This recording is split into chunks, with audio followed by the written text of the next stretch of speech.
Welcome to another episode of the Arena Craft Podcast, a show dedicated, as always, exclusively to Magic the Gathering Arena. My name is Arjuna. I'm one of your hosts. Today we are joined by not just regular old, plain, vanilla co-host Covertgoblue. Instead, we are joined by extra special French vanilla, now with a little extra vanilla and a little extra sugar added, Covertgoblue.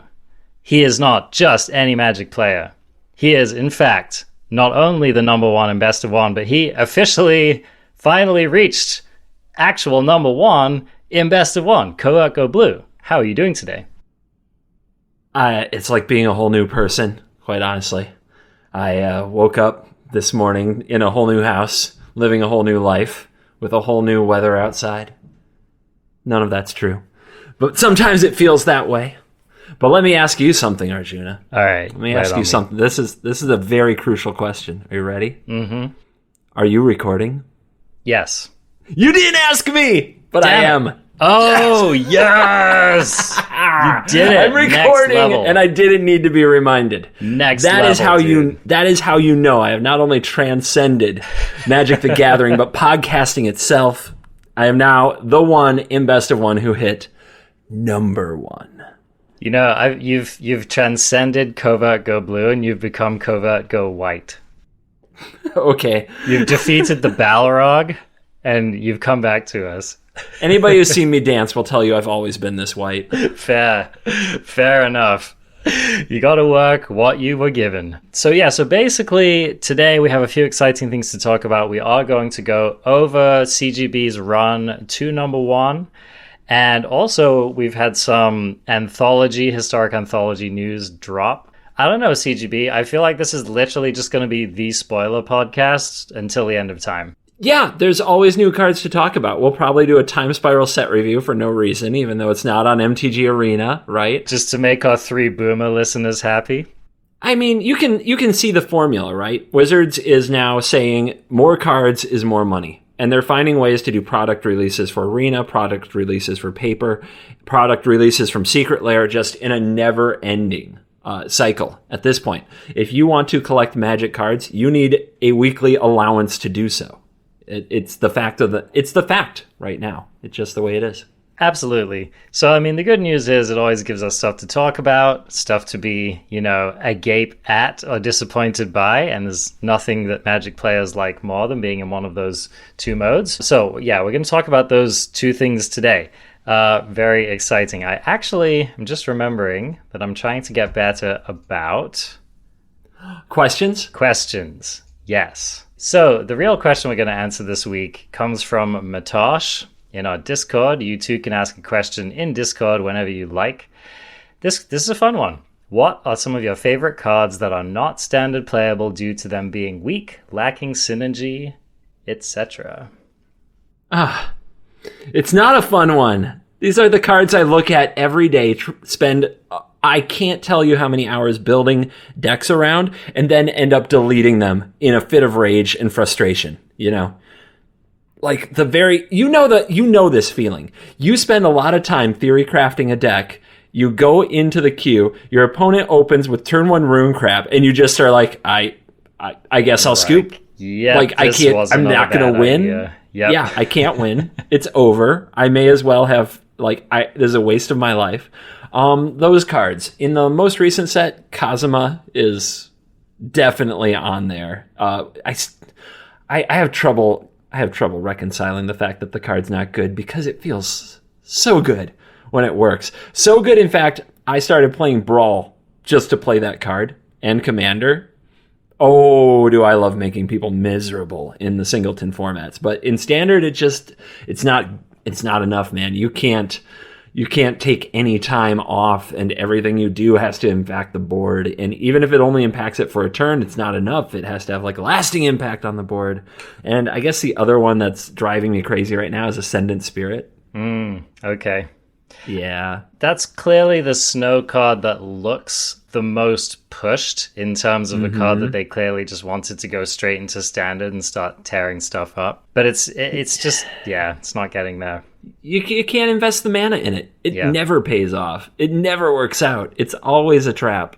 It's a 1/1 that sits there, and if you're lucky, its biggest contribution to the game is the opponent has to play awkwardly for a few turns. Here's the thing. Okay, so mana sinks are good in Magic, but for a card to have a lot of mana sunk into it before it's even remotely good, that's pretty rough. If the card that you got after the initial spend was okay, it would be a little bit better, but like a 2/3 is just, you spend 3 mana for a 2/3, and that's just not hot, man. It's really not. By comparison, you can put 6 mana into this to make it a 4/4 that flies, I believe. Or you can have a land that for 3 mana turns into a 4/3 attacker that can still be tapped for mana every turn that you've played it. Yeah. Like Faceless Haven it's so by far like it's not the best card in the set, I would say, but it's the one that seems to matter. It's the best snow card. It's by far the best snow card. It's the only reason to play a snow card. Well, that really brings me to my answer for this, which is, just the other day, I was like, oh man, are we sure that snow is not playable in Standard? So I put together a Sultai snow deck. It had it had all the stuff in it. It looked pretty tight. I covered all the angles. I did all my homework. And then I was just like, oh, tap land into 2 turns behind the rest of the meta, basically. And yeah. What you're describing is every Wednesday night for me. Okay. Sultai Snow. Let's do it. Jordan Snow. Let's get that staff going. Play a free card from our graveyard every turn. Value. And it just... Nope. Sick draft deck, bro. Yeah. And you know what's tragic about it? We're probably not getting more snow. No. I know. Standard is never going to play this. Back when we had blocks, there was always they're going to turn it up to 11 in the next block. Those Jorns I crafted have a future. I don't have to feel bad. Now I'm just nope, no future. It's over. I wish the snow duels were just a little bit more playable, Couldn't they have said something like, maybe this land comes into play untapped if you control another snow permanent, or maybe another 2 snow permanents, right? Yeah. Now we'd be talking. But then you can't make them common. You have to make that a rare. That's probably And they already had the pathways. Bummer, man.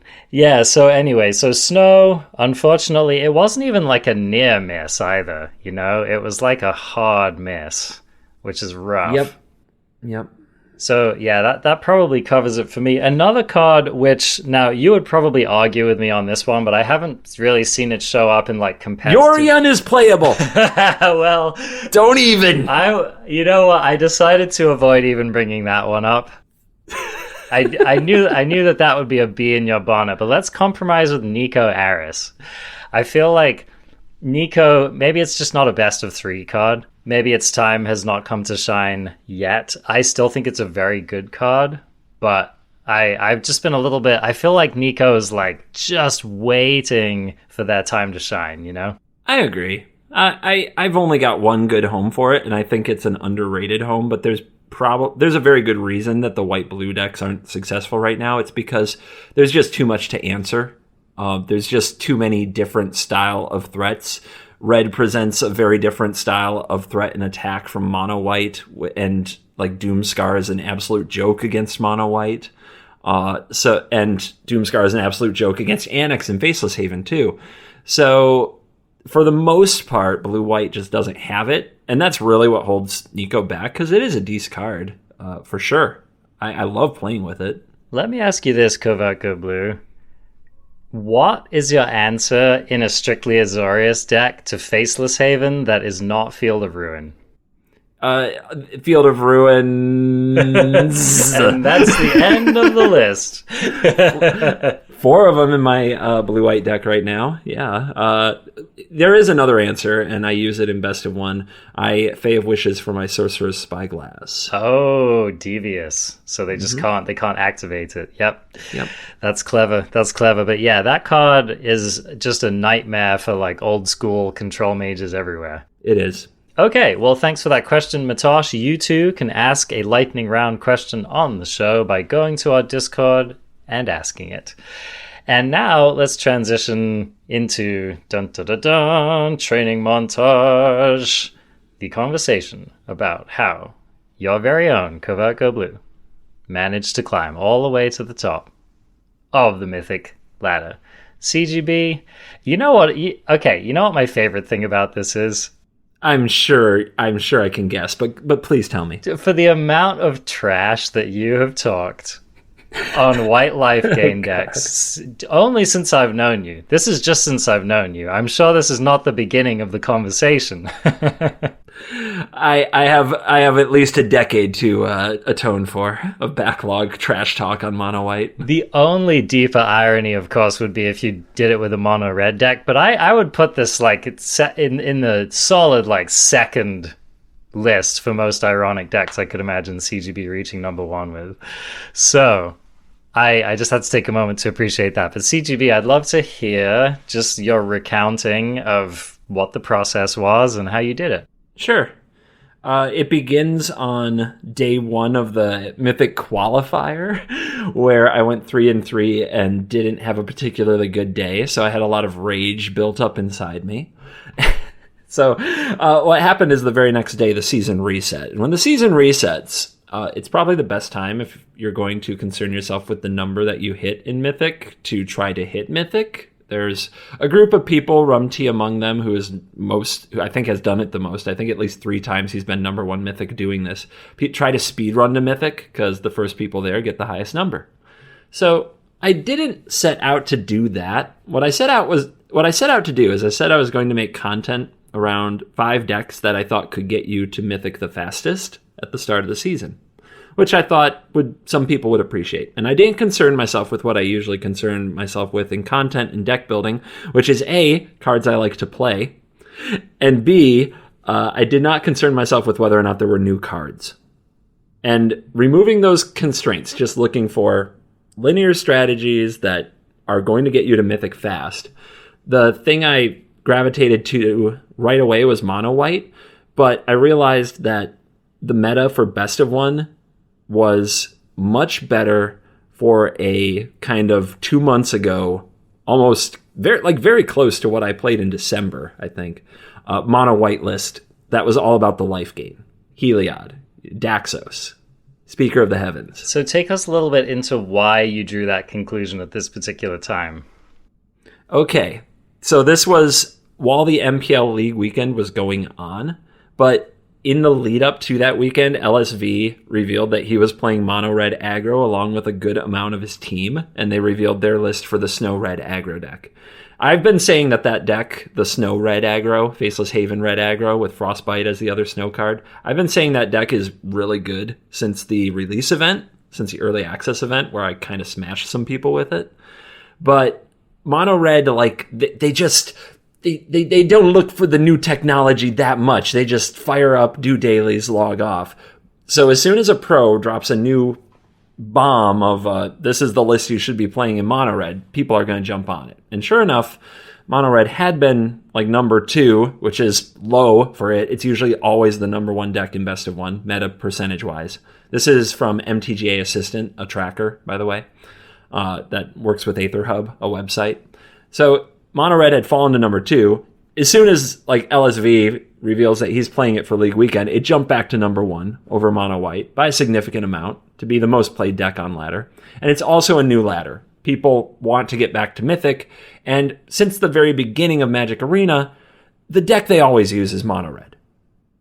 Just look around and ask anybody who's done this multiple seasons. They all get pushed back down to platinum. They look, their little number isn't, the same color it was before, and they try to get back and they grab trusty mono red and away they go.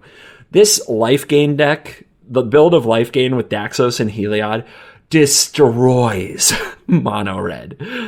My final numbers were, I believe, 26-5.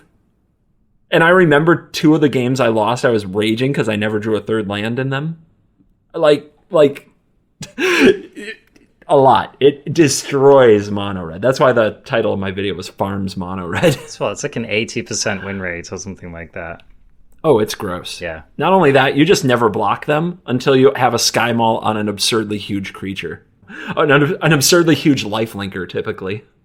So is the reason that the matchup's good just that in addition to building a board and doing all the other normal stuff, you're just gaining an absurd amount of life? Is that what edges you out over mono red as opposed to like a mono white snow deck?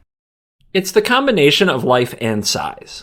So the snow mono white deck is good, but its creatures don't get bigger as the game goes on. Aside from the one time you equip the Sky Maul to them, or you equip the Halvar Sword, they might gain double strike, But the creatures don't grow. I suppose occasionally with the Luminarch Aspirant, maybe. Yeah, if that goes unchecked, which, if that happens, you're probably winning anyway. It means your opponent can't remove anything. Right? So, but for the most part, aside from the occasional Luminarch Aspirant that sticks around or comes back later from Aluris and is protected, their creatures don't generally grow.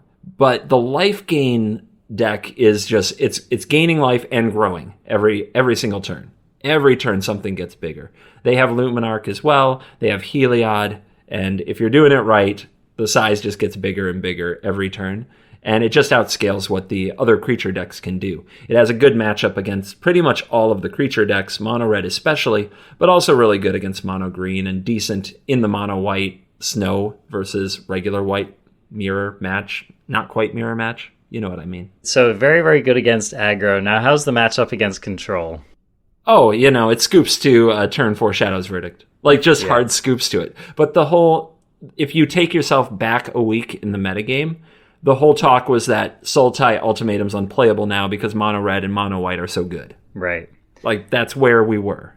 Yeah. So you came to the part of the format where paper is beating rock and scissors isn't coming after paper, basically. Oh, yeah. There was some Yorion on my climb. I think my final numbers against Yorion were 5 and 7, which isn't as bad as it could be. There were plenty of times where they didn't have the verdict, but yeah, when they cultivated into verdict, I scooped and went to the next game. But that's not that much of the latter, and it was my acceptable trade-off. You know what I mean? Yeah, absolutely.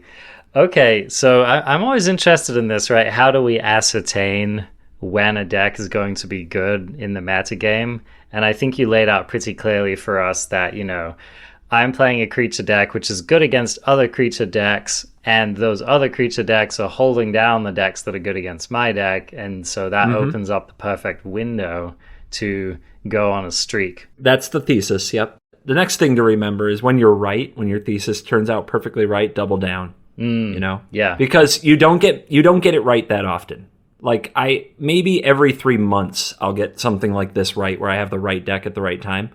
And I'm able to win streak because, let's be honest, there's so much variance in Magic and in Best of One. And if you just play a net deck that is known, you don't have that much edge, right? You pretty much have to win die rolls to win streak. For the most part. You have to draw well, you have to be on the play a lot, then you can win streak.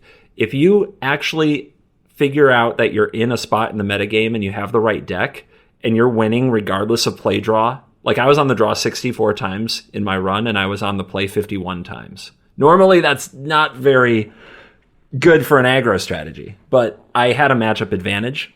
So I made my video, which usually takes me an hour, and I flew through Platinum really fast, and it was okay, not only did I get it right, I got it really right. I'm just destroying the ladder right now.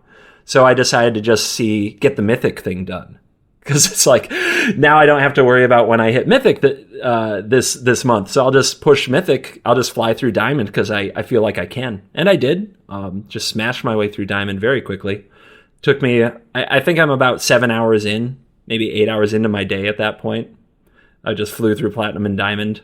I did take breaks, so I didn't keep track of exactly how much time it took. But when I hit Mythic, I had already lost to somebody who was number 17 in Mythic. They got paired down against me. So I knew at least 17 people had already hit Mythic. So I expected to come in around 20, something like that, which would have been fine, and I would have called it a night. When I hit Mythic, I came in at number 3. Ooh, all which right. Which is that's a combination of who you beat and your win rate, right? Yeah. And I'm oh my gosh, that's tied for the highest I've ever been. Mm-hmm.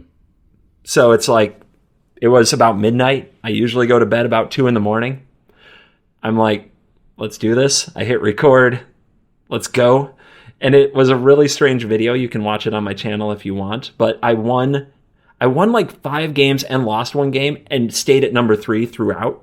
with every win. That's what I remember. and then you just like jumped all of a sudden into number one, right? Yep. And then it happened, and I didn't it happened, and I wasn't even thinking very much about it, and it did. It jumped straight from number 3 to number 1 in one game. I love that was caught on video, because I feel like we all imagine that the first time we're gonna hit number 1, it's gonna be this long, hard slog, and you got it in your sights, and you got it in your sights, and you're number 2 for 10 games, and finally you get there, right? And so I love that it was just kind of like, oops, oh, I came out at number 3. Okay, I played 5 games. Oh, crap. Okay, I'm number 1. It's just it just kind of happened. Not only that, the game itself was, I mean, this is the god draw potential of Magic the Gathering. Like, it was the best draw I had the whole day. I'm on the play, turn 1 Speaker, turn 2 Dog and Speaker. My opponent goes turn 2 Heartless Act, Dog counters it. Turn 3 Radiant Fountain, Sky Mall. If you're keeping track, that's 27 life, make 2 angels. That is 12 power and toughness staring down the opponent on turn 3, their turn 2, through a Heartless Act. Yeah, that is brutal, man. And they scooped. You know, the only stronger opening I've seen in the Mono White Life game came from yours truly, battering down CGB's We don't need to talk face. about this. We don't need to talk about this. You had triple Speaker into Linden on the play. That's what that was. With Lara's backup, man. That was... Anyway, talk about a deck that can just frickin' slam the door, man. If there's one deck I've seen that can just lull you right out of a game, it's definitely that life gain deck. Well done, CGB. Well done. It's also good to just remember that the Mythic ladder behaves very different depending on how far into the season you are.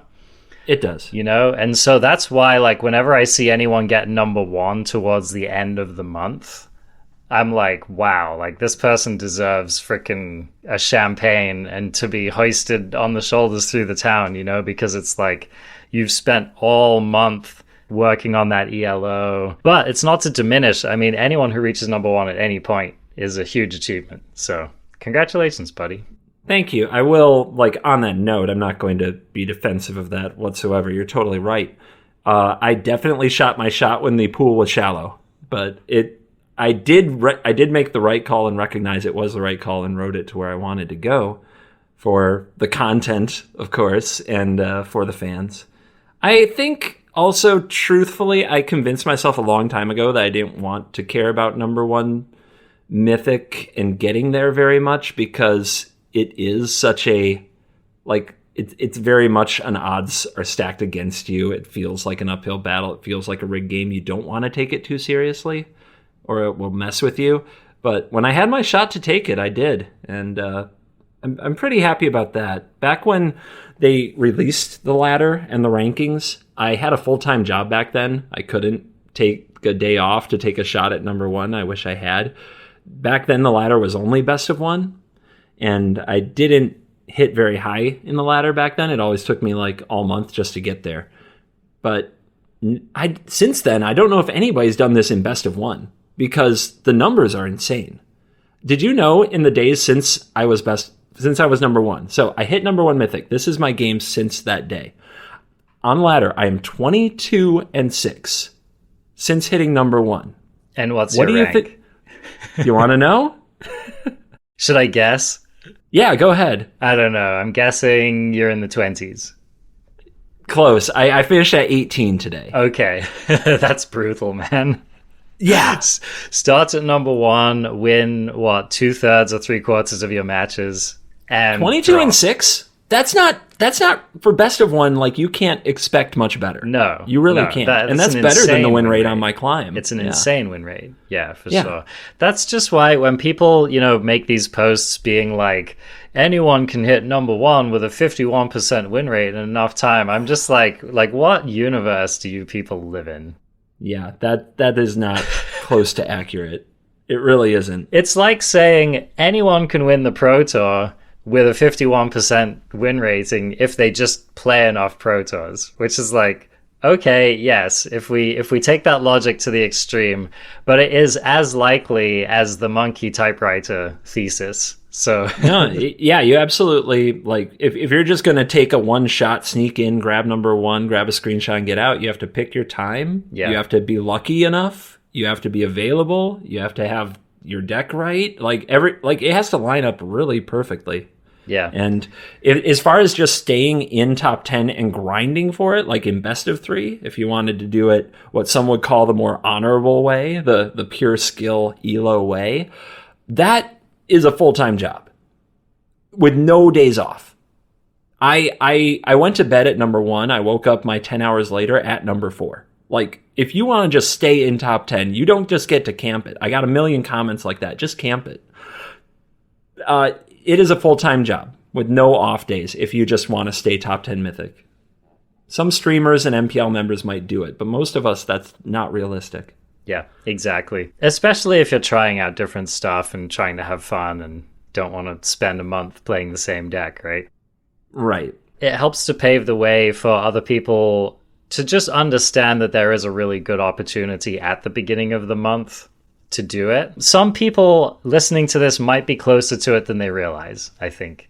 That's really awesome. Congratulations, CGB.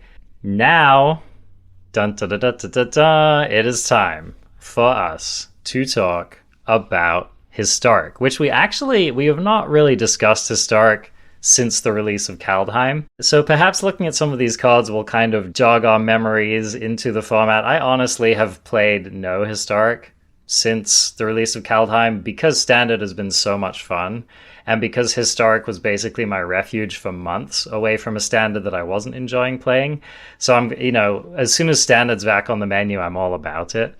How about you, CGB? Have you played Historic much at all? No, I haven't. And the ban of Uro didn't spark my interest because a lot of the decks I don't want to play against and cards I don't want to play against are still there. Cauldron Familiar being like a key. I don't want to play this when I see it. It's on a Rune Crab level for me at this point, where when that's your lead on turn 1, I just already wish I were anywhere else other than playing this game I'm trying to enjoy. So I have avoided Historic, and I think it's in need of a shakeup, and I think that Historic is going to be very challenged for shakeups because it contains these broken sets that we've dealt with for a few years, right?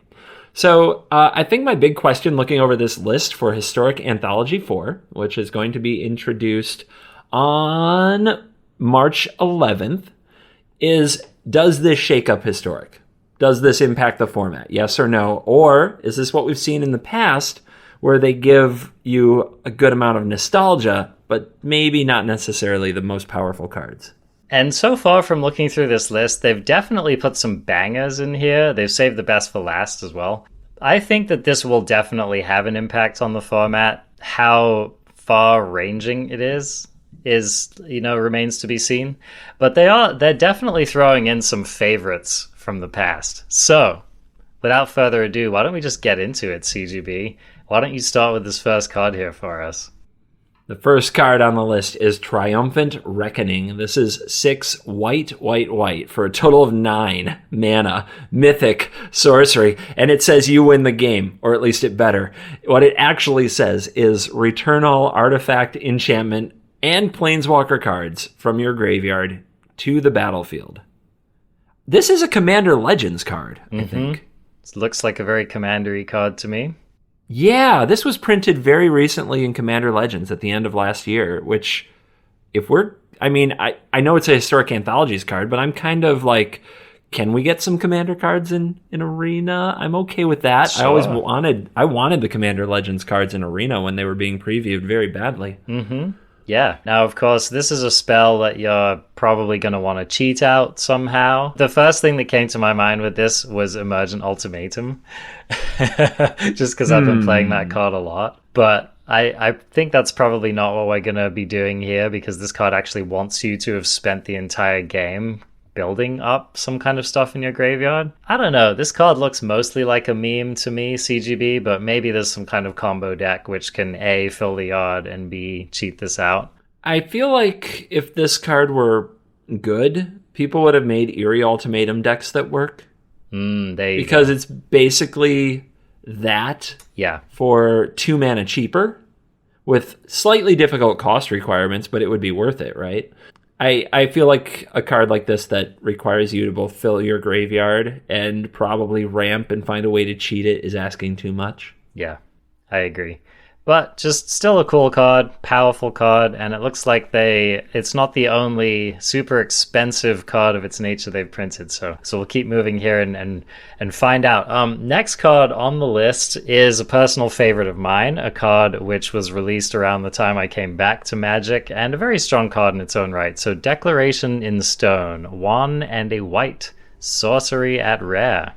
Exile target creature and all other creatures its controller controls with the same name as that creature. That player investigates for each non-token creature exiled this way. And you know what's most exciting about this to me, CGB? Investigations! Investigate! This is the return of clues, or the introduction of clues, as it were, to MTG Arena. I'm pretty sure this is the two clue cards we're about to look at here are the first clues, I think, that are going to be on Arena, if I'm not mistaken. Yes. Yep. So, you're right. Investigating basically creates an artifact token, and the artifact token says pay 2, tap, and sack it to draw a card. So I was a super fan of this mechanic. Now, of course, when you cast this card, you're not excited about investigating because your opponent gets to do it. But this is a very, very powerful card. So for starters, this just lets you take care of whatever creature your opponent has, whether it's an Ulamog, or it could be that 2-drop, and being able to essentially Maelstrom Pulse by just removing all instances of it. I mean, it can just be brutal if, let's say that you play, you're playing Gruul, and you play a bunch of copies of Burning Tree Emissary, and then your opponent gets to just mop them all up. So stuff like that can be really good. It doesn't say non-token creature. So if your opponent is going wide and having like some insane make a whole bunch of tokens turn, you can just clean all of those up as well. So all in all, this is an extremely powerful card for a 2-drop. And the clues do come up. They do become a problem in some games, so it's not free. But overall, I just think it's a very strong card. Well, it does say non-token creature, but the good news is it says that you don't get to investigate when you hit tokens. So, if you use Declaration in Stone on zombie tokens, if Field of the Dead were still a thing, you could get rid of all of them. The opponent would not get clues for those, which is pretty nice. So there's 2 things about Declaration in Stone I want to bring up. Number 1, don't forget that Declaration of Stone affects both players. If you control a zombie token and they control a zombie token, and you target their zombie token, both tokens are exiled, yours and theirs. There have been some feels bads, some butthurt moments regarding this type of thing in the past. So this is what we learned when we played with Declaration in Stone in Shadows over Innistrad, and that is, it is a tempo play. It is not a control play. Because you do not want to spend your removal spell 2-for-1ing yourself, even at a really low rate. If you cast Declaration in Stone and remove the opponent's 2-drop, or even worse, their 1-drop, and they draw a card later, eventually you'll be the one down in the exchange. The way that you want to use Declaration in Stone is as a way to keep attacking the opponent, or to make your combo go off. You don't want to play it in a traditional control grindy deck because your opponent gets a resource. You want to play it in a deck that needs one more turn to God Pharaoh's Gift the opponent, or do something overwhelming that wins the game. You're right. It's all about tempo and efficiency. So if you're playing a game where you're attacking your opponent and you're able to do something like remove a really key blocker or the best creature or an indestructible creature, stuff like that, and also play your own threat, then it can just really run your opponent over very quickly. The interesting thing about Deck in Stone is that the first Deck in Stone and your opponent gets a clue, it kind of sucks, but whatever. But if you cast multiple of these in a game and your opponent starts stacking up the clues, you really start to realize the disadvantage of playing this card. I mean, maybe in Historic we have tools that we didn't have in Shadows over Innistrad, because imagine playing Deck in Stone in a deck with Karn the Great Creator. They can't sack their clues. That's pretty sick. I do like that. Yasharn would do that too. Yasharn the Big Pig. Mm-hmm. Yep. So yeah, there are a lot of fancy things that you can do, but just overall, A+. I think this is an excellent card, good situational removal spell, and an excellent addition. Now, how about this other one, CGB? Read this for us. This is one of the ones I'm most curious about, whether it's going to be at all good in Historic or not. This is Thraben Inspector. This is 1 white for a 1/2 human soldier at common. Not that it matters because we're actually not within any booster packs. So these are all, I guess it matters which wild cards you use to craft them, but they're all kind of rare in a way. Anyway, when Thraben Inspector enters the battlefield, investigate. So 1 white, 1/2, human soldier, and you get a clue, which you can sack later to draw a card.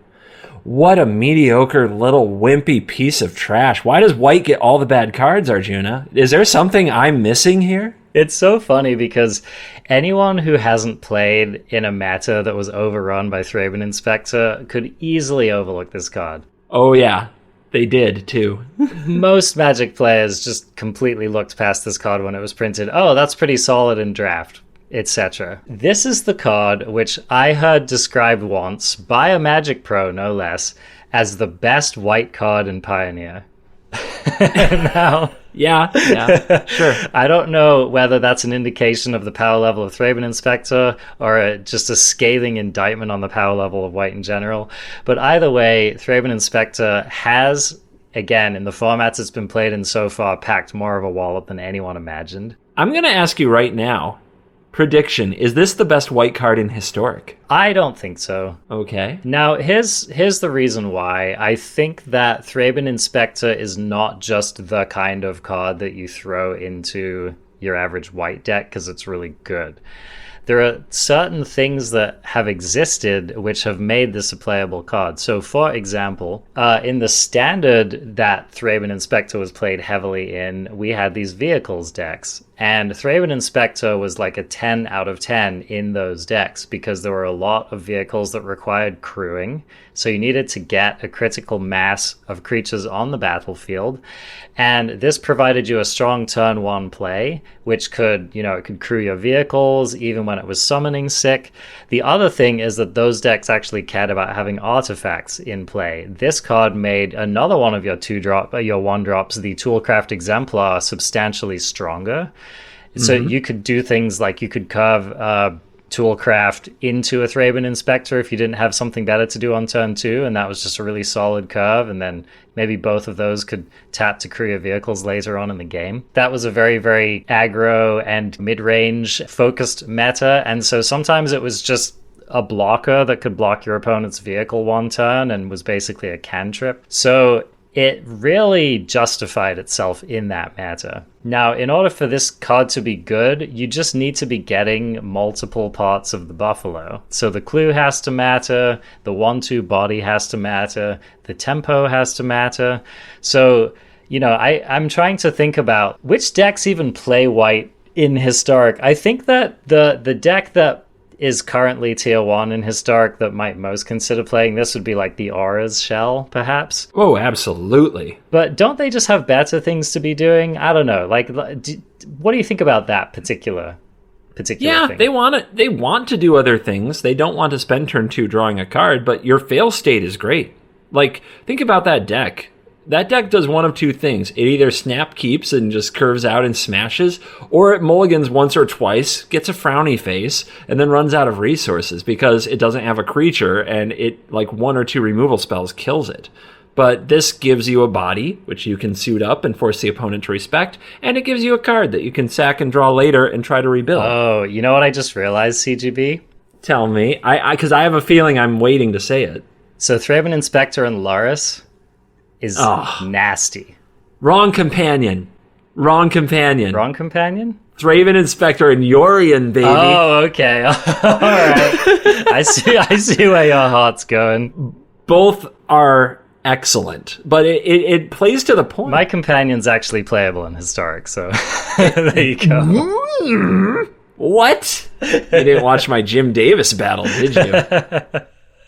Go ahead. Anyway, the Thraben Inspector, it just plays with both, right? If you can get it back from the graveyard, awesome. If you can blink it, awesome.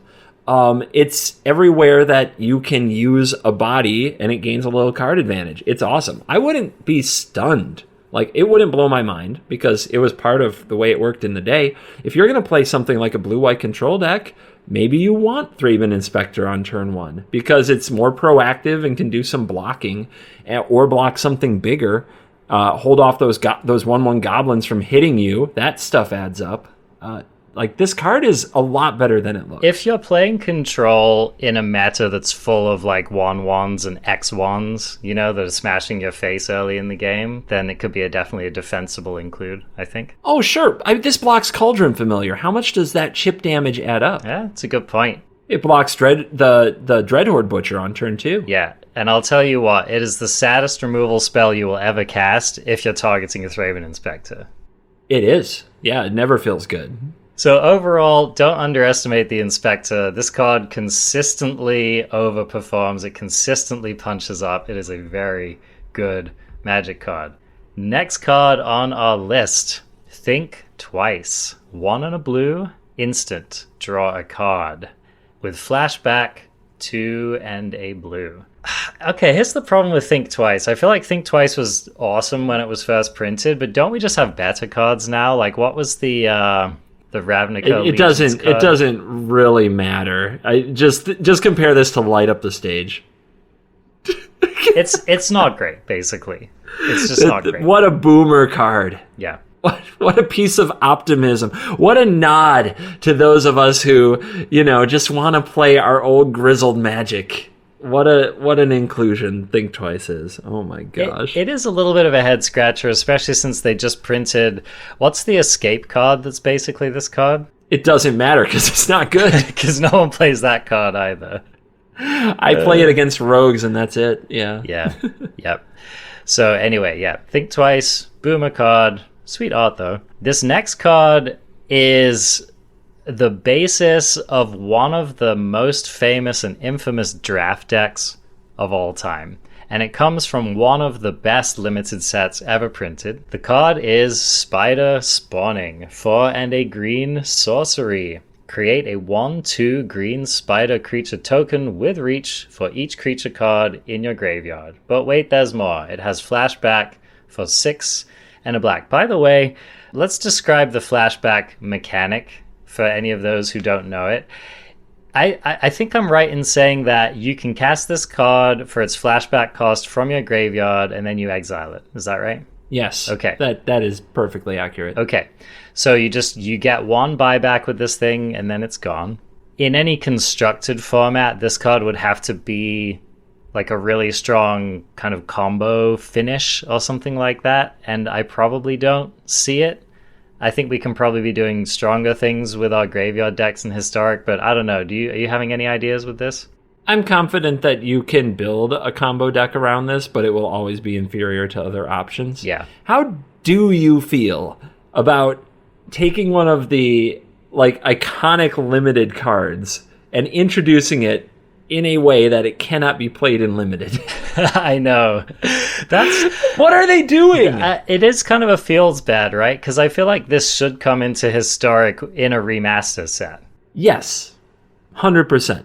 Like, why wasn't this in Amonkhet Remastered? Agreed. Or something of that nature, right? Which actually kind of speaks directly to the next card. Why don't you read that for us, CJ? Oh, yeah. More rants incoming on this episode. It's kind of amazing that they can just introduce cards through an anthology and find ways to make me mad, but they do it.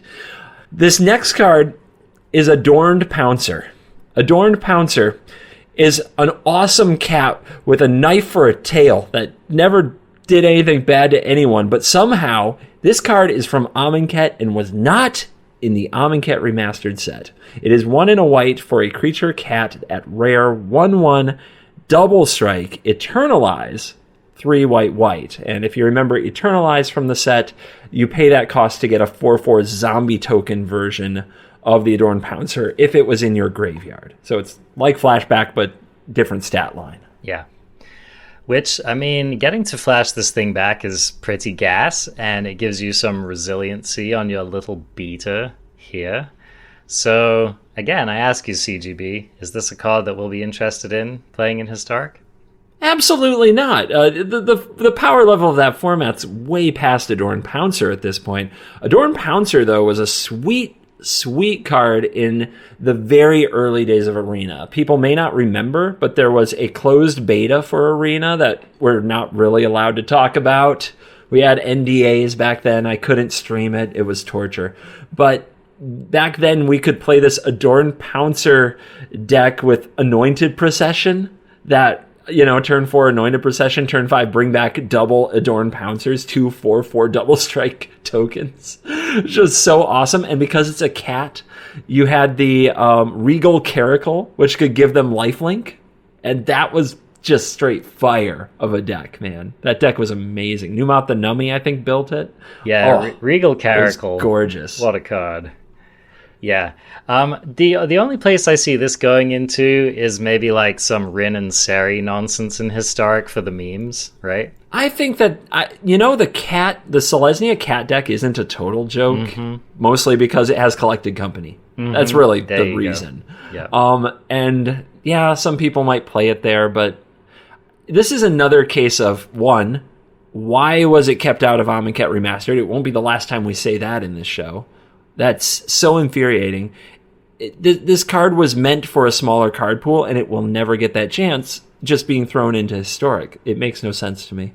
Okay, so this next card is one I've never heard of before. Looks like it comes from the, Modern Horizons set. These next two cards are both from Modern Horizons. So let's see what's going on here. Iceberg Cancrix. 1 and a blue snow creature crab. 0/4. Oh man. I already hate it. Keep reading. Okay, whenever another snow permanent enters the battlefield under your control, you may have target player mill 2 cards. Which, of course, means that we're immediately going to see some kind of annoying 8 crab deck in Historic, aren't we? Yes. Because it doesn't matter if they're good, people do it anyway. Disgusting. Of course they will. So you can curve your Ruin Crab into your Iceberg Cancrix and just go to town, and then get just absolutely dumpstered by Muxus a few turns later. Whee! So have fun with that. How about this next one, CGB? Well, I do want to. I guess we can talk about the next one, but then I want to have another rant. Merit Lage's Slumber is the next card. 1 in a blue, legendary snow enchantment. This is a rare from Modern Horizons. Whenever Merit Lage's Slumber or another snow permanent enters the battlefield under your control, scry 1. At the beginning of your upkeep, if you control 10 or more snow permanents, sacrifice Merit Lage's Slumber. If you do, create Merit Lage, a legendary 2020 black avatar creature token with flying and indestructible. Okay, so this is kind of like a Dark Depths throwback for any of you boomers out there. So was your rant going to be about snow? Yes. Yes, because it's just kind of a bummer that we basically only have one snow set on Arena. And so it really limits what you're able to do with these decks, right? Yes. Beyond that, these are the only 2 snow cards that you're going to get in this anthology. One of my predictions for this anthology was that we get some sweet snow cards to possibly make snow a thing in Historic, since it's not working out in Standard. Yeah. This ain't it. This ain't it. Yep. This ain't it. This is not even close. And of all the snow cards they could have introduced, I'm thinking of like Ice Fang Coatl, that sweet snake with Death Touch and draw a card. That's like Historic power level. That would be sweet. If you wanted to keep Arkham's Astrolabe out of my Historic format. Okay, yeah, I was going to mention that, but I wasn't. But I mean, that's an example of a sweet card from Modern Horizons they could have introduced. There's also, they could have done throwback. They could have gone to Alliances, Ice Age, and the long lost third set of that block, Cold Snap. And there are a lot of oddball snow cards. Some are absolutely nowhere near the playable level of current formats, but there are some cool ones. Both of the, with these being the only 2 that they introduced, it's like that. I feel like I've been given absolutely nothing. It feels like nothing. Yeah, they really are do-nothings. And Merit Lage's Slumber, has this card seen any play in a constructed format? I don't think so. Yeah. No. Yeah, so anyway, not that that's going to stop people from trying, obviously, but yeah, don't, like, if you're watching your wild cards, man, don't get yourself a playset of Merit Lage's Slumber and think that you're going to get there. Again, remember, Muxus, Muxus, Muxus. Yeah, this is a very mucked situation, and I'm very mad that they didn't introduce better, more interesting snow. Like, it tilts me a little. I agree. Missed opportunity. Yeah, it is kind of a flop. However, some of the sickest art I've seen on a Magic card in a long time. So it is great art. Yeah, this is like a really good desktop art right there. This next card, CGB, is a momentous include in Historic. And this, my friends, is the first sword. The first... Now, it's not the first, hard-hitting actual sword equipment that has entered the format, but it is the first in the famous cycle of swords that we're getting on Arena. So this card is truly a throwback. Sword of Body and Mind. 3-cost artifact equipment at Mythic. Equipped creature gets +2/+2 and has protection from green and from blue. Taste it, Uro. Oh, wait, you're not in the format anymore. Whenever a equipped creature deals combat damage to a player, you create a 2/2 green wolf creature token, and that player mills 10 cards. So we're going to be like throwing this on our crab and freaking getting in there. And the equip cost is 2. So... again, for those of you who haven't played Boomer Magic, there is a cycle of these swords, and they all give a buff, and they all give your creature protection from 2 colors, and they all give you some ability when the equipped creature deals damage. And some of these cards have made their way into very, very, very powerful decks in various formats. So these are not to be underestimated.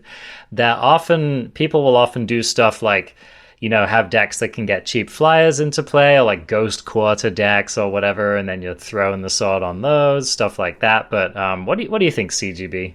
I'm going to sound really negative. I don't know why this particular batch of cards that they've introduced has a lot of triggers hidden in it for me.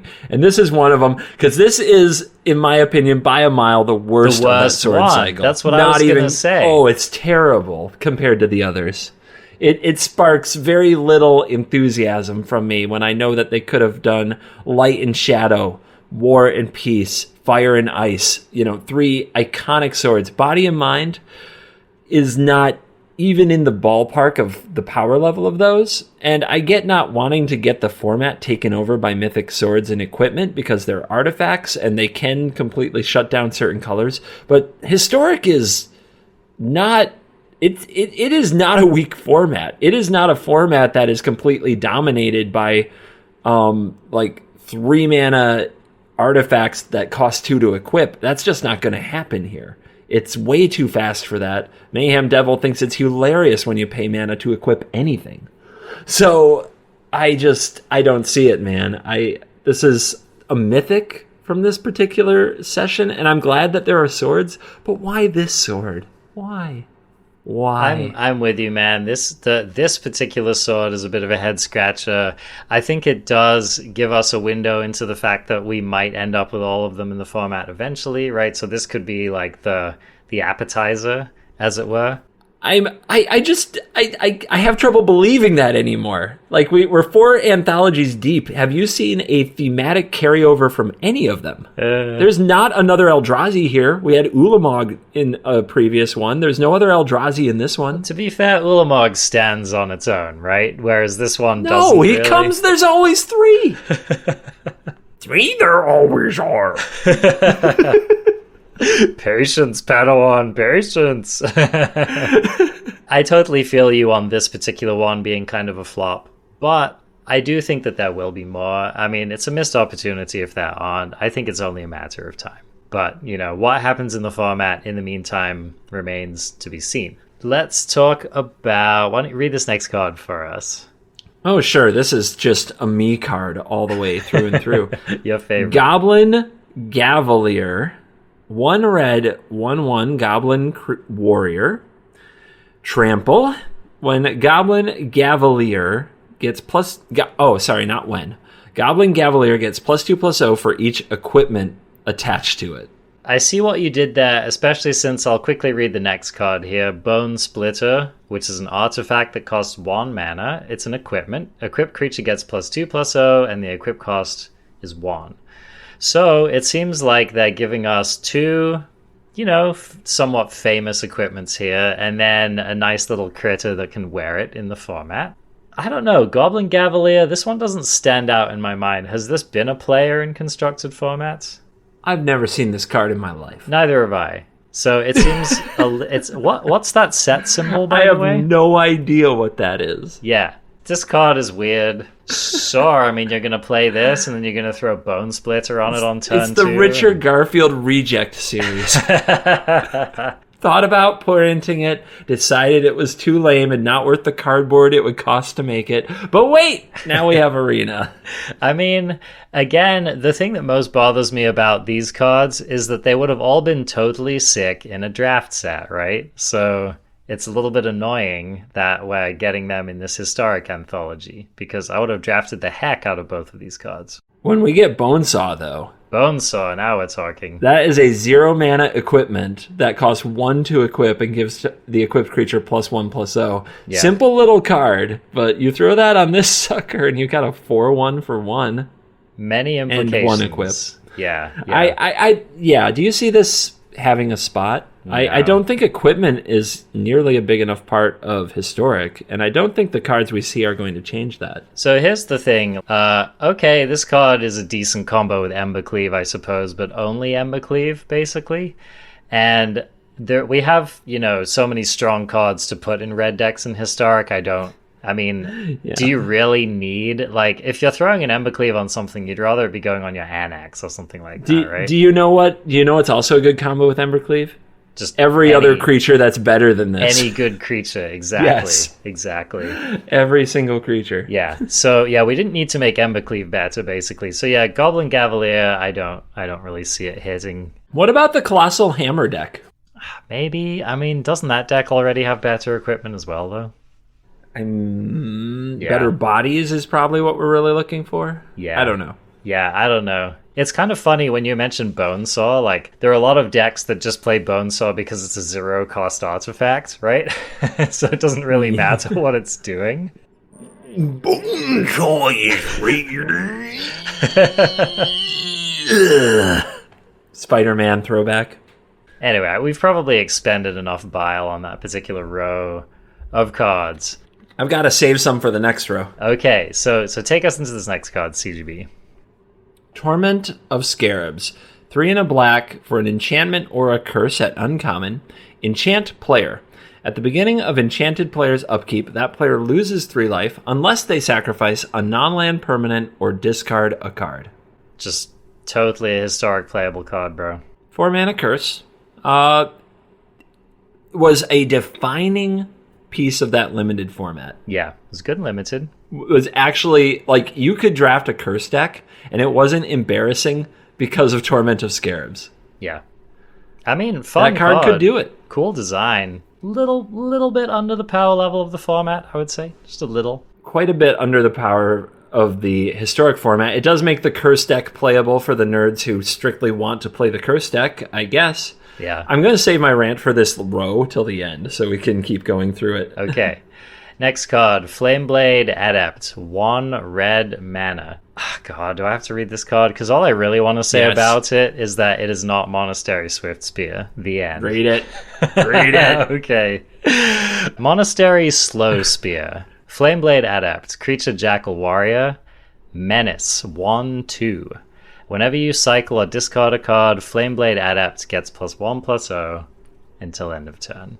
Why does it say cycle or discard a card when cycling requires you to discard a card? It's so that other effects that discard cards also buff it. Yeah, but if it just said discard a card, that would still, cycling would trigger it, right?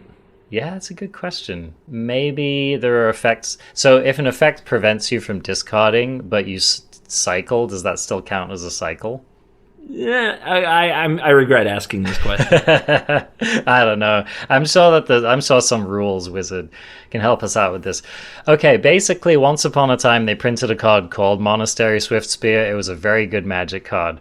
Much later, they printed Flameblade Adept. It's not a good Magic card. Shall we move on? Is there anything like the Hollow One deck in Modern where you end up discarding a lot of cards? I guess we have Cathartic Reunion, but that existed in Standard with Flameblade Adept and went nowhere. Yeah. It reads like a card that is potentially abusable, because Menace is nice, the 1/2 body isn't embarrassing, and there's a way to hit for more with it, but the card has never turned out good. I would want to try it in the Modern Cycling deck. Like, this isn't Flourishing Fox, but it will get in for a hit. Yeah, it's a card you could maybe consider in your standard cycling deck, although is this really better than a Fox?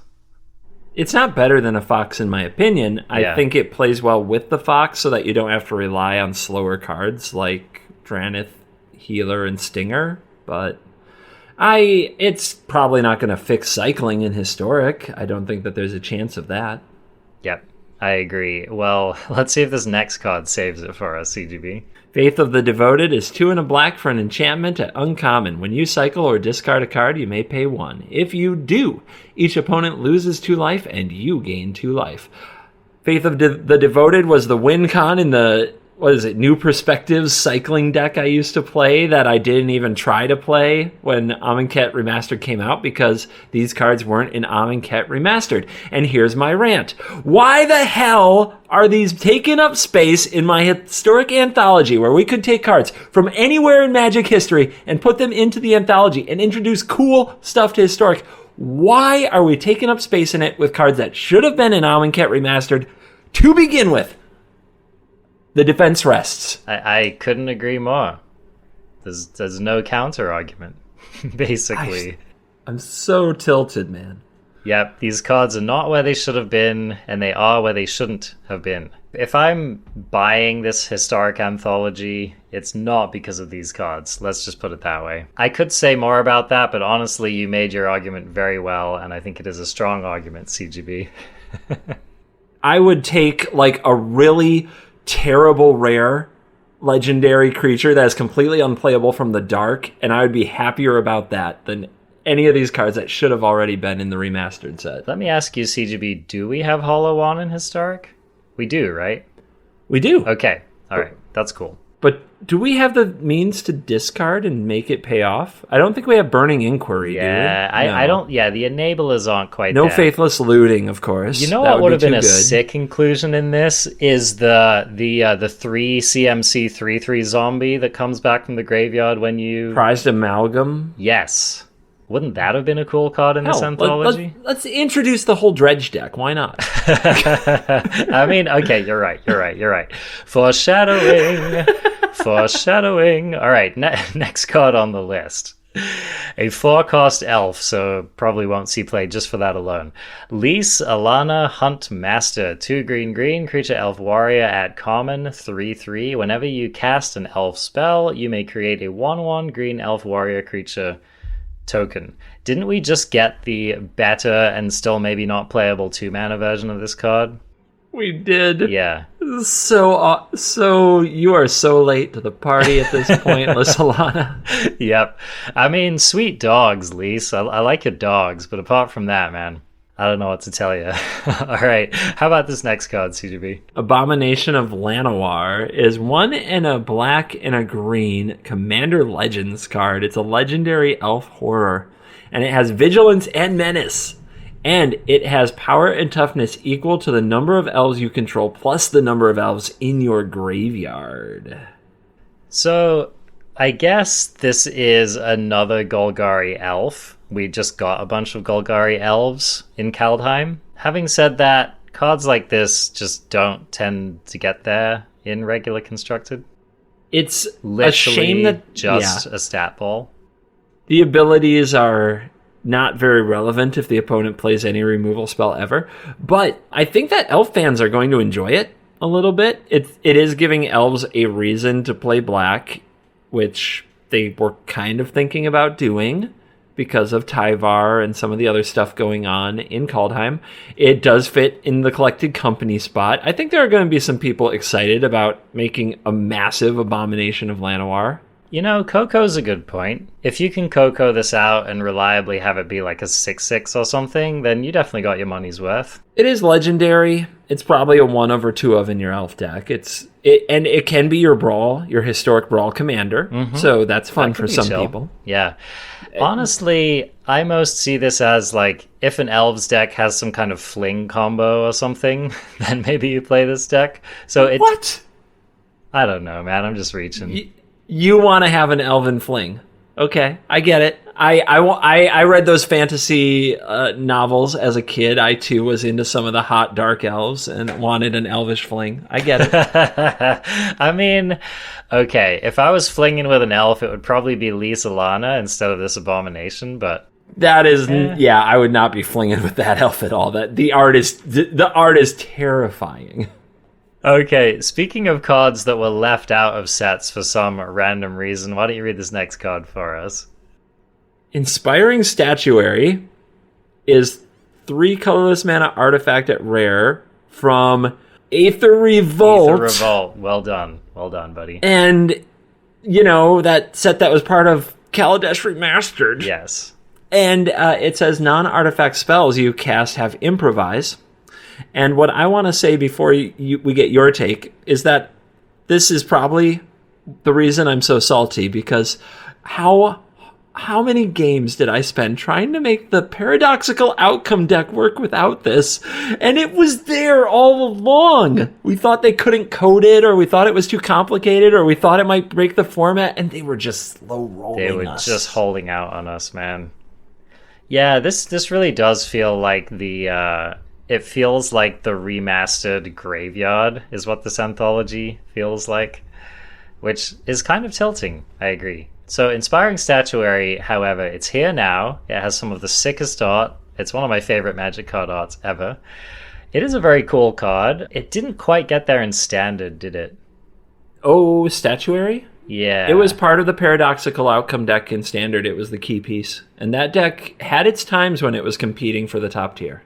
Okay, all right. So it was like maybe a tier 2 deck, perhaps. Tell us about that deck, since it seems near and dear to your heart. Oh, sure. Paradoxical Outcome says that you can return any number of permanents that aren't lands to your hand and draw a card for each one. So you draw a whole bunch of cards by bouncing a whole bunch of permanents. And the deck contained a lot of cheap artifacts and cards like Ornithopter that cost 0, so that you could just play them all again and draw huge amounts of cards when you cast Paradoxical Outcome. Most of that stuff made it into the anthology. What was missing was a mana engine so that you could cast Paradoxical Outcome, draw into another outcome, play all your cheap stuff, then pick all those up, draw, and keep going. So you could have really awesome turns with your Paradoxical Outcome deck in Historic, but you always eventually had to say go, and then you did basically nothing but bounce your own board, and then the opponent kills you. With Inspiring Statuary creating mana, for all of the non-artifact cards, these would be cards like Baral's Expertise that return things back to your hand, so then you play the artifacts again, now they're untapped, on it goes, Mox Amber, Psy, Master Thopterist, etc., make a Thopter everything you play.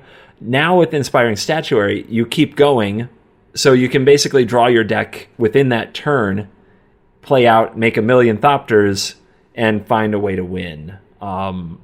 So... I'm guessing, like, here's a card I want to give Improvise to that I want to tap my Army of Thopters to cast in this deck. Allrun's Epiphany.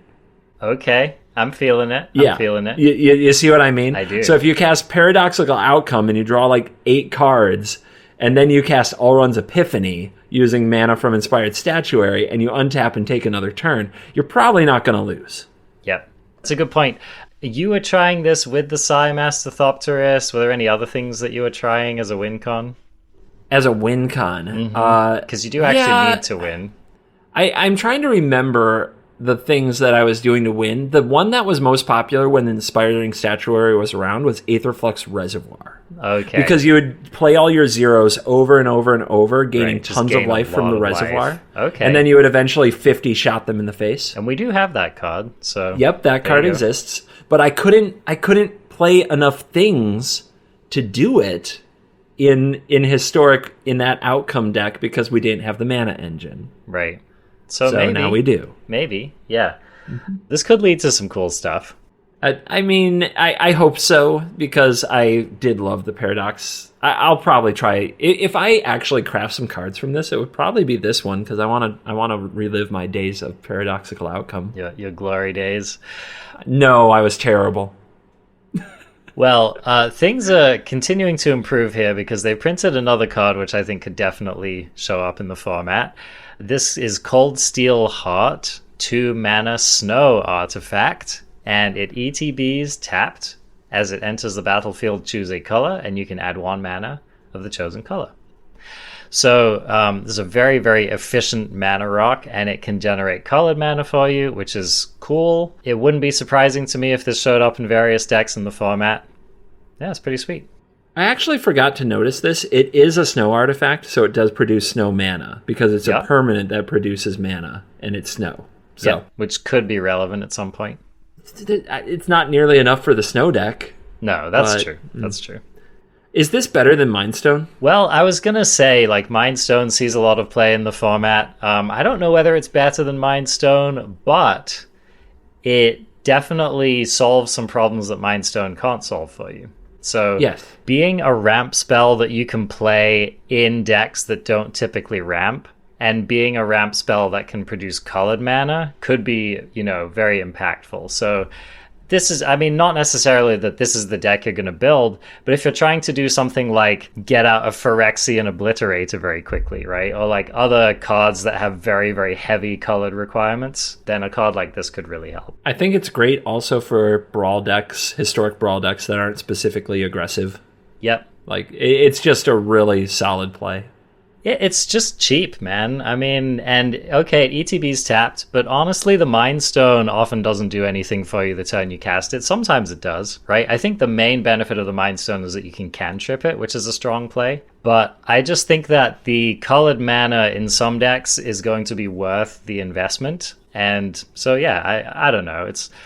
It doesn't jump out to me as like an immediately A+ card or anything, but we've just seen a lot of decks playing Mind Stone in Historic, and it wouldn't surprise me if some of them played this card. Okay, this next card, CGB, is definitely one to take note of, so why don't you take us through this? Blinkmoth Nexus is a land. It is rare. It taps for a colorless. For 1 generic mana, you can turn Blinkmoth Nexus into a 1/1 Blinkmoth artifact creature with flying until end of turn. It's still a land. And for 1 and a tap, target Blinkmoth creature gets +1/+1 until end of turn. Okay, so this is like our first Mutavault in Historic, basically. Kind of. It's a decent one. It has evasion, so it does pink in there for some damage. And when you have multiples of it, they can make each other grow, which is a trick that usually gets people. I played with this in Standard. It did make its way into a number of decks. I don't know. I'm not sure if it's going to be a high impact card in Historic. I feel like this might be... This card might not be it anymore. It might not be enough impact. Yeah. It doesn't have the poison counter aspects that the other one does, right? So that's a big demerit on it. I guess it fits in the artifact theme, like this an inspiring statuary can help because you can improvise with it after you turn it on. I don't know. Maybe. It also, it interestingly, if you're playing like an affinity thing, people who have played old affinity decks know this, it can tap itself for mana and then use that mana to turn itself into an artifact. Yes. So if you have something that requires artifacts in play, this at instant speed can just, boom, you have an artifact out of nowhere. Yeah, exactly. You can, I don't know, cards like this just lead to shenanigans. If you have any kind of equipment deck, and you can afford to run these in your mana base, then it's just an extra way to keep your equipment just blasting the opponent. Cards like this are really cool, and they can show up in surprising places and do some fantastic stuff. So I'm a fan of this printing. I think it's got to show up somewhere eventually. Next card on the list. And the press release here says the classic theme, elephant versus crocodile. So here we go. Hamza, Guardian of Arishin, 4 green-white for a legendary creature elephant warrior. This is also a Commander Legends card. 5/5. The spell costs 1 less to cast for each creature you control with a +1/+1 counter. Oh no. Oh no, here we go. Alright. With a +1/+1 counter on it, and the creature spells you cast cost 1 less to cast for each creature you control with a +1/+1 counter on it. So, I see what you did there. Do you? Do you see? I don't know if I'm seeing what you're seeing. What do you think of this card? Are you excited? I'm about as excited for this card as I am for the Selesnya counters archetype in Historic, which is not that excited. Hey, Abzan counters, Okay. Winding Constrictor, hello. Fair enough. I mean, that deck's not it wasn't playable before, and I don't see this card making it playable. The reason it was almost playable is a certain card that we've talked about many times, Collected Company. Yep. This card does not work with Collected Company. Yep. But like you, I look for signs. I try to read the tea leaves. I've just lost faith that they actually mean anything. But seeing all these Commander Legends cards being introduced makes me hope that Historic Brawl is coming as a regular play mode. Yep. But I'm not willing to bet on it. I mean, they haven't given us reason to believe that they were going to do it in the past, so who knows. Despite it being like one of the most requested and arguably most easily implemented features on Arena. So I don't know, man. I don't know either, basically. But yeah, would be definitely a fun build around in that format for sure. How about this next card? Amit Eternal is 2 and a black for a 5/5 zombie crocodile demon. At rare. And it has Afflict 3, so I believe that means it deals damage in -1/-1 counters, if I remember correctly. And whenever I don't think that's it. It's when it gets blocked, it either deals 3 damage to the opponent or they lose 3 life. It's one of those. Oh, yeah. You're right. It's not infect. Yeah. Yeah. Okay. But, still Weird. fairly strong ability on an aggressive creature. Whenever an opponent casts a spell, put a -1/-1 counter on Amit Eternal. Whenever Amit Eternal deals combat damage to a player, remove all -1/-1 counters from Amit Eternal. This card was not in Amonkhet Remastered, and it's here for some reason. I'm a broken record. Take it away, Arjuna. I'm trying to remember. This card didn't see any play in Standard, did it? Correct. I'm trying to remember why it didn't. It reads as a Love-Struck Beast with upside. I guess it didn't end up being that way.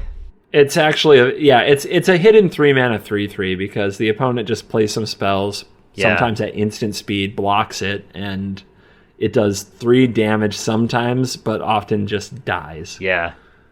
That's it. It's the kind of card where, in your head, you're like, well, I'm going to cast this on turn 3, and then they'll do something, and then I'll, remove that blocker with a removal spell, and I'll swing in, and then it'll be a 5/5 again, or whatever. But it's just one of those cards that it clearly the best case scenario you have in your mind was just not playing out hardly any of the time. Otherwise, because, a 5/5 with Afflict 3 for 3 mana is an amazing deal and an incredible aggressive creature. And so, anyway, it just didn't pan out, apparently. Would you rather play Rotting Regisaur? Yeah, probably. Me too. There you go.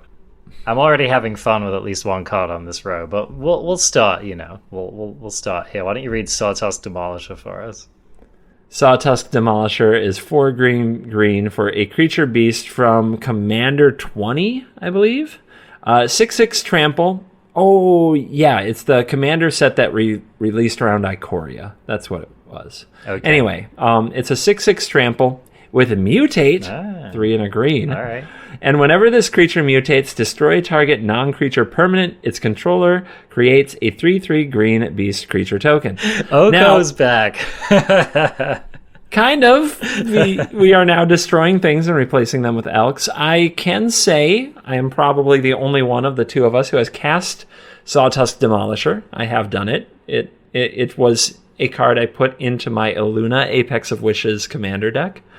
And it is perfectly decent at that, but Mutate is still unplayable as a competitive archetype in Historic. I can comfortably say.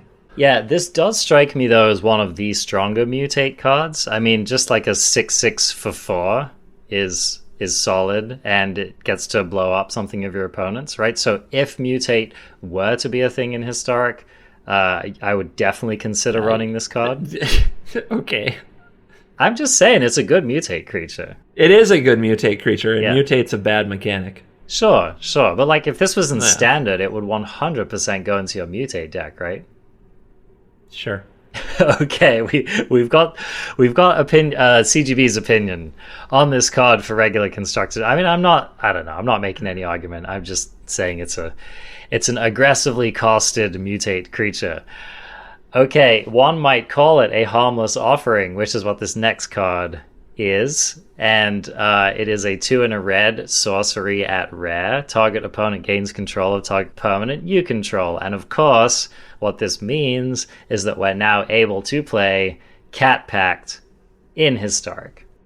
You should give the context of the history of the fine art that is Cat Pact.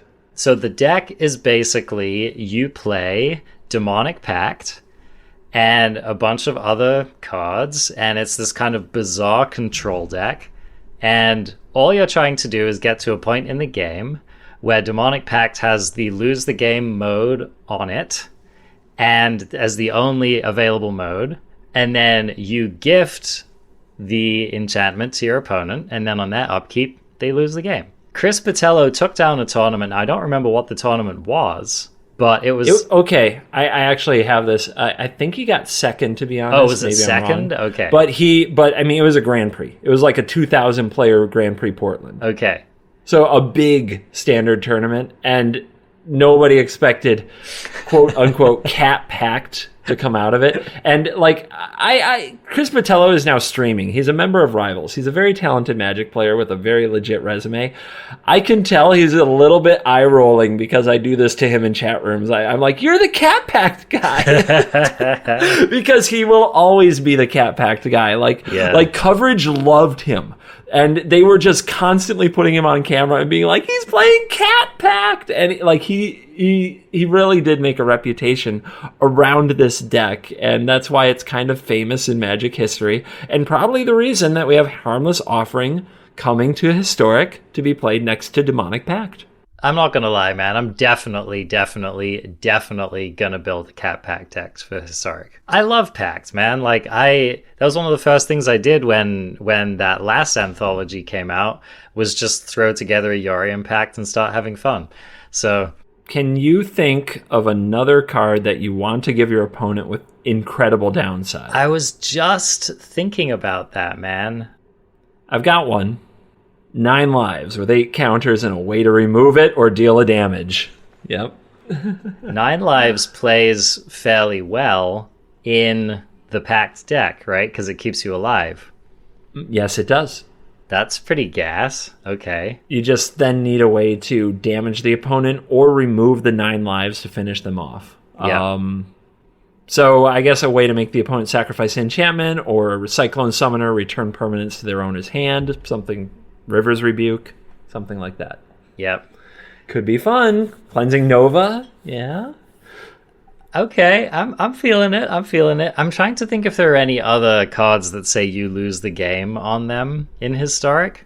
Maybe not, but is there anything devastating like destroy all lands you control or something trolly like that? Could be. I don't know. Or how about, like, is there a creature... I like Rotting Regisaur is the one I can think of. You wouldn't want to give that to your opponent, but is there any other creature or permanent that just has a pretty debilitating upkeep on it? That's just that bad. Yeah.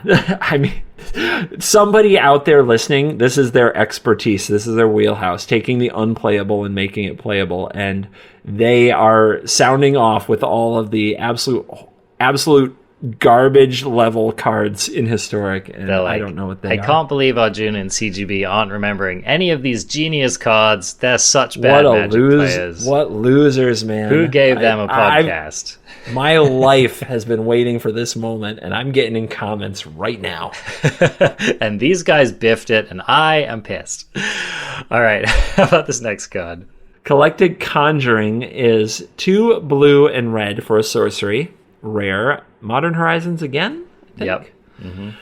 Exile the top 6 cards of your library. no, you here may we cast go up to again. 2 sorcery spells with mana value 3 or less from among them without paying their mana cost. Put the exiled cards not cast this way on the bottom of your library in a random order. It is Sorcery Speed Collected Company for sorceries. Arjuna, what are you doing with this card? I'm shaking my head because this whole exile the top 6 cards of your library theme needs to die a horrible death in a fire. I don't care. No, Arjuna. I don't care. We need a slot machine in Magic. I don't care if this card is good or not. It doesn't seem particularly good to me, but I'm sure someone will come up with something. But I'm just so over it, dude. I'm just so over it. Okay. So you're not going to use this to hit Harmless Offering in your Cat Pack deck. I was just thinking, yeah, it's a pretty gassy combo with that, right? Yeah. Mana value 3 or less. Instant. No, it's just sorcery spells. Only sorceries. Oh, that makes it so much worse. It really does, doesn't it? Oh, dude. I was starting to think about it when I thought it was instant and sorcery. I'm off it, man. I'm super. You're off it already? I'm off it. What deck Zero plays, effort. What deck plays only sorceries? All right, this one goes out. This may or may not be the same person as the Harmless Pact person we just talked about, who's been waiting their whole life for this moment. Yeah. You out there with the 3 mana sorceries that are just not playable in Historic. You've been waiting. This is it. Do it. It's like, okay. I will tell you, I want to hit Timely Reinforcements. Well, I was just, twice. I was just gonna say, like, you could have a deck with Anger of the Gods and Timely Reinforcements and, stuff, some kind of bizarre sorcery control deck, right? It sounds like it's built only to beat goblins. Like that's the only thing it exists to do, and even then it might not, right? Because it doesn't really stop Muxus, and you can't play Cage because they really put a ceiling on this card. 3 mana, like how good are 3 mana sorceries generally? And like 2 and 1 mana sorceries, it's like whatever, cool. Search up a land from your deck or whatever they do. 4 mana, 2 Thoughtseizes. You're welcome. Oh, you're welcome. Well, I mean that's the thing. It's like in order for this card to be good, you have to play a sorceries tribal deck, right? And then you just have to like scour your thoughts for all of the playable sorceries. And at the end of it, what have you done? Stabilize your board, make your opponent discard a couple of cards? We're hardly doing it. So I might actually play this in like a Grixis Harmless Offering deck because Harmless Offering is so important, right? It's like if you don't have the offering when you need the offering, you lose the game. Okay? Can you imagine casting this and hitting Harmless Offering with nothing to offer? That would be pretty bad. It would be pretty bad. Actually, is it even optional? You may. Okay, it is you may. I was like, that would be horrible if you just had to give them your lands. Yeah, that would be pretty bad. Good job. Good magic. You know what I want to do with Harmless Offering? If an opponent hits me with a Relic Robber, I want to give them that stupid artifact back. Taste it. I don't feel like you're unlocking the full power of the card. That's not impressive to you, CGB? I've been more impressed in my life. I've been more impressed with 4 mana cards that start with collect, okay? Yes. Anyway, CGB, they saved the best for last in this anthology. Did they? Well, I guess we'll see, but I'm going to let you do the honors on this card. Thank you. The last card is Death's Shadow. It is 1 black for a creature avatar that is a 13/13. Not bad. Let's just stop right there. Yep. But Death's Shadow gets -X, where X is your life total. Right. So if we play this on turn 1 without doing anything else, it gets -20, and dies. Indeed. So what life total do you have to be at or below to cast this card? I mean, it depends if you want it to live. Assuming you want it to live, the answer is 12. Right. So, for starters, if you're going to build a plan around this card, you need to be aggressively damaging yourself. Mm-hmm. Now, okay, remind me, I know that this card has been strong in Modern. There's one other old format it's been strong in, which is... Legacy? Legacy? Okay. That's what I thought. I think Death Shadow Legacy made a run, yeah. Yeah. So this card was basically a meme for a very, very long time, but then some combination of people, including Jerry Thompson, eventually figured out how to do it, and it has had some really dominant weekends. I mean, it's been the best deck in the format at different times. Yeah, it definitely dominated the Modern format for...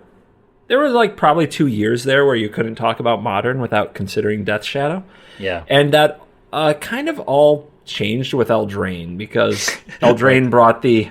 Like everything else, right? Eldraine just brought it just changed the world. And it's unclear if Death Shadow is ready to come back or not to that world. This is going to be Death Shadow's kind of opportunity to fight in that arena. See what I did there? And see if it can prove itself. Here's my problem with Death Shadow.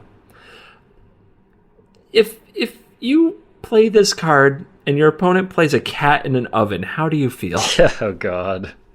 Yeah, man. It's not great. It's not great.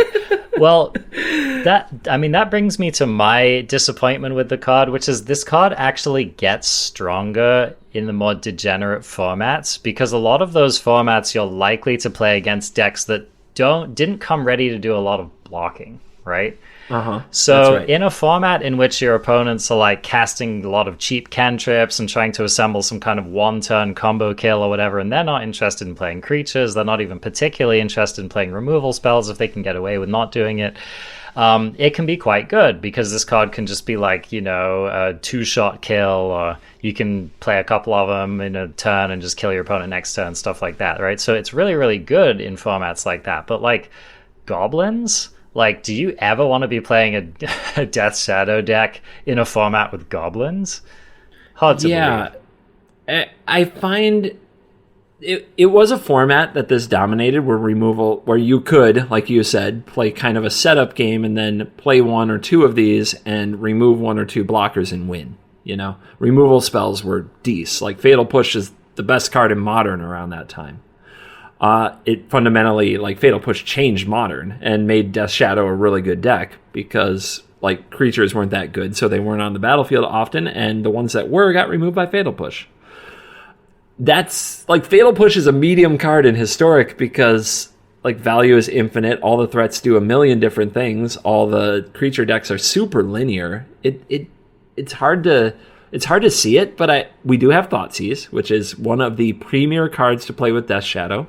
We now have the Bolt lands and the Shock lands, so we can reduce our life total very quickly. Yeah, now those are things we don't in its have favor. fetch lands, so that's one thing we still don't have. I think that the combination of Bolt lands and Shock lands will get the job done. I think that's going to be okay. If this were introduced to Standard, like we've seen Scourge of the Skyclaves, right? And that card hasn't taken off at all in Standard, because the Bolt lands aren't enough. Plus you have to damage the opponent. Scourge is a much worse card overall. Death Shadow has a chance, but I don't know how you're going to get it through. Like, there's too many 1/1 goblins. There's Thraben Inspector now. There's Cat Oven. So you have to get it through. So the Brewers are going to have to figure out how to make their Death Shadow hit the opponent and kill them. Yep. You know what another card's really good against Death Shadow? Claim the Firstborn. Oh my god. Oh. Well, maybe, but is that how you get it through? Well, do you play Claim and steal their blocker? Well, it could be, but imagine if your opponent claims your Death Shadow. It either A, kills you, or B, dies immediately, right? Yeah, it might just immediately die, because then it's -X to their life total. Yeah, this card in Claim, with or against Claim, seems so rough. And then, I mean, you already highlighted it. Fatal Push is in the format. A Death Shadow dies pretty hard to Fatal Push. Imagine if you spent the first couple of turns of the game getting yourself down to 10 life or whatever, and then your opponent just Fatal Pushes your Shadow. It's got to feel pretty bad. I'm trying... and the burn decks in Historic are very robust. Gruul is super aggressive and will Ember Cleave right through most things. I'm trying to think of a deck in Historic that is popular that Death Shadow is good against. We need Trample. We need Evasion. if we don't have it, I don't know how you can rely on this card, because Historic is still very much a dorks on the battlefield format. Like, every good deck in Historic is playing to the battlefield. So, I mean, yeah, that really highlights the main issue, right? Is that decks in Historic are either flooding the battlefield with a lot of creatures, or they're coming teched to kill decks that are playing a lot of creatures. So either way, it doesn't line up very well. Maybe there's a way that you play Death Shadow with, like, Anger of the Gods, and you sweep all their little dorks, and then you smash in. You know, that's a place that I mentally go. Right. I'm still skeptical, but it's an exciting card. This is what I think the anthology should be. Yes. I'm going to give it credit for that. Exciting cards that make us really think about the format, and cards that are so powerful that we want to figure out how to fit them into the format because we know there's potential there, and they have a little nostalgia flair. I own a Death Shadow. The only format I play in paper is Commander. This is the worst Commander card of all time. Because you have 40 life. But I still haven't sold my Death Shadow. I hang on to it because I think it's a cool card. So this is what Historic Anthologies 100% should be. I'm not mad that this card is involved. I'm not sure how to make it work, but that's okay. I don't have to know exactly how to make it work on the first pass. Yeah. No, I totally agree. However, the presence of this card and that Skyclave, what is it called? Skyclave? Scourge of the Skyclaves, right? Yeah. So we've got kind of two cards now that are pushing in the same direction. So maybe, I'm sure that adventurous brewers are going to, throw together some kind of a deck and try to get the job done with those cards. And we got Luris too. Yeah, that's true. I mean, yeah. Like, just don't attack or block with it, you gain life. And like, think about a deck, it's like a Luris deck that plays those two cards. It also plays, like, a bunch of Thought Seizes and, like, so it's kind of like doing this disruptive, gently control-y thing, and then just, like, trying to end the game with just bringing back Death Shadows and Scourges repeatedly. I don't know, maybe. You're so cute with lines like death, like softly control. I don't understand. I control hard. Anyway, yeah, cards like Death Shadow should be in Historic. I think it's a welcome inclusion, and we'll look forward to seeing what it does. All right, I think that wraps up this episode of the Arena Craft Podcast. CGB, do you have anything to drop on us before we depart? I want more Death Shadows. I want less of just about it. Let's say, what is the most likely card in this to shake Historic? Okay, I'm calling Thraben Inspector. Okay, so you're coming in on Thraben Inspector. I am. For me, this is a long shot, speculative shot, but I'm gonna say Blinkmoth Nexus. Okay, that is definitely a spec one. I think my second place would be Inspiring Statuary and then Death Shadow. Okay, there you go. I think as far as cards that are, like, going to immediately be played, I think Harmless Offering, I think Cat Pact decks are going to be a thing. I don't really care how good they are, I'm just stoked about it. Understood. Yeah, so that's just like a ladder deck I'm expecting to run into. But yeah, most of the rest of the cards on this list are like, just don't ever look at them or ever think about them ever again. Yeah, that was another thing. Like, what would you craft? Yeah, exactly. So, I mean, it's sweet that they threw in cards like Thraben Inspector, because that's just an easy craft with your common wild cards, and you're off to the races and happy about it. Snapcraft. Yeah, I think, I might end up with 1 or 2 copies of Deck and Stone in my sideboard. It's a perfect sideboard card for just very particular matchups that you might be worried about. And then, let's see, what else? Yeah, apart from the Pact, I agree with you that Inspiring Statuary has a lot of potential. It's one of the kind of more powerful cards on this list. Only if you like that kind of deck. Yeah, like, you know right now listening, if Inspiring Statuary appeals to you, artifact kind of combo-y decks. Like, then you craft it. So the Paradox engine has definitely highlighted to us that, yes, there are, literally legions of Historic players willing to craft and play decks like that if they're good, right? And I think that Inspiring Statuary is a Paradox engine power level of card. So it's just a question of whether the shell comes together and, whether people are excited about it. But I can guarantee you that if there is any kind of a viable deck on the ladder that plays Inspiring Statuary, people will craft it and they'll play it and they'll have fun with it. All right. Well, that concludes this week's episode of the Arena Craft podcast, and you can find us pretty much everywhere. We're on Spotify, we're on YouTube. Stop by, drop a comment, say hello. Of course, join our Discord just to hang out and have fun. And if you want to ask questions and just get a little bit more behind the scenes of the podcast, that's a great way to do it. You can also go and catch Covertgoblue on his YouTube channel, releasing a video every day without fail. He also streams on the twitch.tv/CovertGoBlue. Soon to be Covert Go White. All right, CGB, thanks again, man, and I will catch you next week. Later, crafties.